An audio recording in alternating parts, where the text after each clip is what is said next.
बिस्मिल्लाहिर्रहमानिर्रहीम। अस्सलाम वालेकुम। मैं हूँ इरम और आप देख रहे हैं मेरा यूट्यूब चैनल।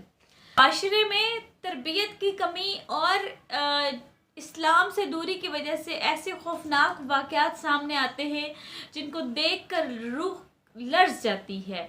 एक सफाक शख्स ने पहले एक 22 साल लड़की को झांसे में फंसाया, फिर लालच देकर शादी की और शादी के तकरीबन 1.5 साल बाद, जबकि उसके पास एक 3 साल की बेटी और वो कुछ माह की हामला भी थी, ठीक है, उस शख्स ने लालच में पहले उसकी जब शादी कराई तो एक घर उसके नाम कराया और फिर वो घर अपने नाम करवाने के लिए उसकी जान ले ली, यानी कि गला दबाकर उसको मार दिया और उसके बाद उसको आग भी लगा दी। ठीक है, आपको बताते हैं कि ये तमाम तर माजरा क्या हुआ, कैसे हुआ और उस मारने के बाद वो शख्स क्या करता रहा, यानी कि अपनी बीवी के साथ जब उसने उसको मार दिया, उसको कत्ल कर दिया, तो उसके साथ क्या करता रहा। ये तमाम तर वाक़यात जानने के लिए वीडियो पूरी देखिएगा, लाइक कीजिएगा, शेयर और सब्सक्राइब करें। इस वीडियो को ज़्यादा से ज़्यादा शेयर करें ताकि माशरे में लोगों की आंखें खुलें और ऐसे शफ़ाक इंसानों को पहचानने में आपको मुश्किल ना पेश आए, क्योंकि ये वाक़या अगर आज उस बेटी के साथ पेश आया है तो कल खुदा ना करे हम में से भी किसी के साथ पेश आ सकता है। लिहाजा इन चीज़ों को देखा करें, उनसे सबक लिया करें कि कैसे कैसे लोग होते हैं जिनसे हमें बच कर रहना चाहिए या जिनकी तरफ से हमें हमेशा आंखें खुली रखनी चाहिए। नाज़रीन, वाक़या 2016 में वो शख्स उस तकरीबन 21 से 22 साल लड़की को अपने जाल में फंसाता है एक रॉन्ग नंबर से, और वो नंबर अपने काम करने वाला जो उसके पास वो उसकी एक स्पेयर पार्ट्स की एक शॉप होती है और उसके पास एक लड़का काम करता है, वो उसके मदद से वो नंबर उस लड़की का किसी तरीके से लेता है और वो उसको अपने जाल में फंसाता है। पहले वो शख्स उसको अपना मैरिटल स्टेटस नहीं बताता, लेकिन फिर कुछ टाइम गुजरने के बाद वो शख्स उसको बताता है कि मैं शादीशुदा हूँ और मेरे बच्चे भी हैं। लेकिन वो चूँकि वो लड़की एक गरीब ख़ानदान से होती है तो वो उसको मज़ीद लालच देकर तकरीबन साल से 1.5 साल की उम्र में वो उससे शादी कर लेता है, यानी कि इस पूरे प्रोसेस को तकरीबन साल 1.5 साल गुजरता है तो वो उससे शादी कर लेता है। अच्छा, शादी के लिए ज़ाहिर है हर वालिदैन को अपनी आजकल के दौर में जो हालात चल रहे हैं, हम समझते हैं कि अब अपनी बच्चियों को एक सेफ फ्यूचर देंगे और उसके लिए हम कुछ डिमांड्स रख देते हैं, जैसे हक महर की रकम बढ़ा देते हैं, कोई ना कोई प्रॉपर्टी घर या प्लॉट वगैरह उनके नाम करवा देते हैं। तो मेरा आपसे सवाल है कि क्या ऐसा करने से भी बच्चियां महफूज होती हैं? क्या उनका मुस्तकबिल महफूज होता है?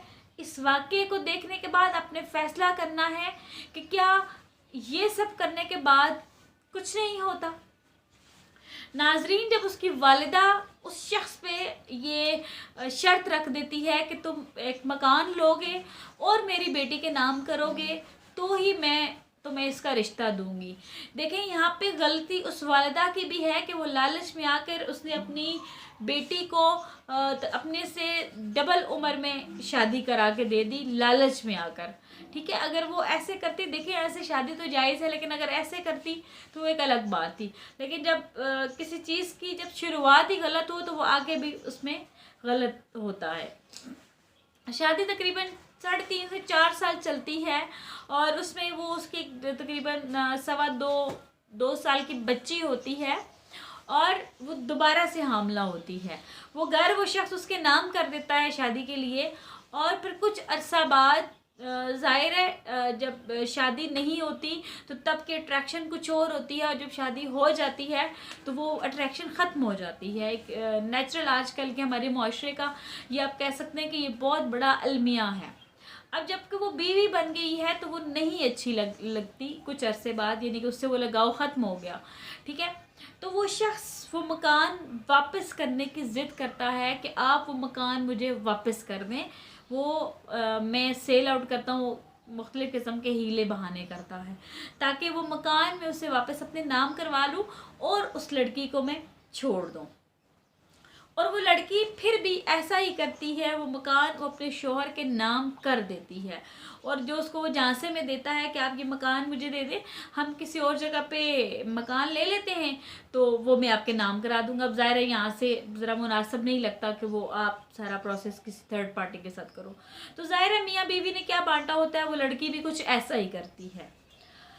जब महीना डेढ़ गुजरता है तो वो लड़की जब नए घर की डिमांड करती है, वक्ती तौर पर वो उसी घर में रह रहे होते हैं और क्योंकि वो उसने अपने नाम करा लिया होता है, बेचा नहीं होता, तो वो शख्स उन दोनों की आपस में लड़ाई होती है और वो उसका गला दबा के उसको मार देता है।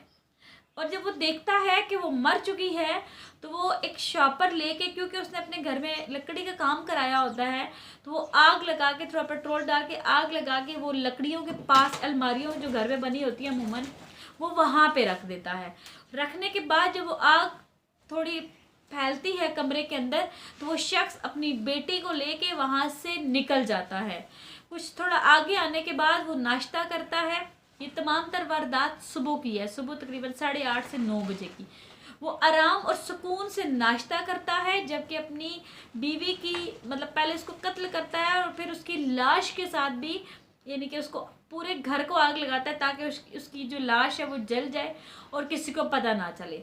वो नाश्ता करता है, इतनी देर में उसको पड़ोस से फ़ोन आता है, क्योंकि ज़ाहिर है पड़ोसियों को इन सारी वारदात का इल्म नहीं होता, क्योंकि वो अपनी बीवी के मुंह के ऊपर कपड़ा रख कर उसका सांस जो है ना वो बंद करके उसको मौत के घाट उतारता है। अब जबकि वो शख्स जब उसको कॉल आती है पड़ोस से कि ऐसे ऐसे आपके घर आग लग गई है तो आप जो है वो आएँ और देखें, ज़ाहिर है उसने अपने आप को बचाना होता है। वो आता है, आके जितनी देर में पुलिस आ जाती है, 1122 वाले आ जाते हैं, फायर ब्रिगेड आ जाती है, वो आग बुझती है। लेकिन पोस्टमार्टम की और वो लोगों के सामने रोने और पीटने का एक तमाशा करता है, जैसे मुझे तो किसी चीज़ का इल्म ही नहीं है, हाय मेरे घर के साथ क्या हो गया। ससुराल वालों के साथ भी वो वैसे ही हमदर्दियाँ करता है, लेकिन जब आप गुनाह करते हैं तो उसकी सज़ा आपको मिलती है, क्योंकि अल्लाह तो सबको देख रहा होता है। क्योंकि जब पोस्टमार्टम होता है तो उससे मालूम हो जाता है कि ये जो लड़की है इसकी जो डेथ है वो आग से नहीं बल्कि गला दबाने की वजह से हुई या ऑक्सीजन ना मिलने की वजह से हुई। फिर पूछगछ होती है, जाहिर है सबसे पहला शक, घर में रहते ही ये 3 लोग थे और घर के अंदर ये तमाम तर वारदात हुई है, तो वो शख्स मतलब इतराफ़ जुर्म करता है। अब यहाँ पे सबक आमोज हमारे लिए ये बातें हैं कि क्या हम प्रॉपर्टीज़ या मतलब डिमांड या शराइत रख के अपनी बेटियों के घर बसा सकते हैं? नहीं। कि मतलब ये देखें कि उस बच्चे का घर तो दूर की बात, वो तो अपनी ज़िंदगी भी नहीं अपनी मर्ज़ी से जी सकी, वो जो अपनी सांसें उसकी थी वो भी वो नहीं ले सकी। जालिम और सफाक शख्स ने उससे उसकी सांसें छीन ली, एक मासूम बच्ची से उसकी माँ की गोद छीन ली, एक वो बच्चा जो उसके पेट में था उसको दुनिया में आने से पहले ही उसको मार दिया। तो ये तमाम तर वो बातें हैं जो हमारे मुआशरे में चल रही हैं, जो एक हमारे मुआशरे का एक बहुत बड़ा अलमिया है। हमें इन बातों के ऊपर सोचना चाहिए कि ऐसी वारदात, ऐसी वाक़यात रोज़ बरोज़ क्यों बढ़ रहे हैं, क्या इसमें हमारा क्या किरदार होना चाहिए या हम क्या कर सकते हैं, एक बात। दूसरी बात ये कि ऐसे लोग जो हमारे अंदर ही मौजूद होते हैं, जो दिखने में तो बड़े मासूम और शरीफ लगते हैं, लेकिन वो अंदरूनी तौर पर इंतहाई शफ़ाक़ और दरिंदा शख्स होते हैं। ऐसे लोगों से ख़ुद भी दूर रहें और अपनी बच्चियों को भी दूर रखें। अपनी राय का इज़हार ज़रूर कीजिएगा, दुआओं में याद रखिएगा। इजाज़त दें मुझे, अल्लाह हाफ़िज़।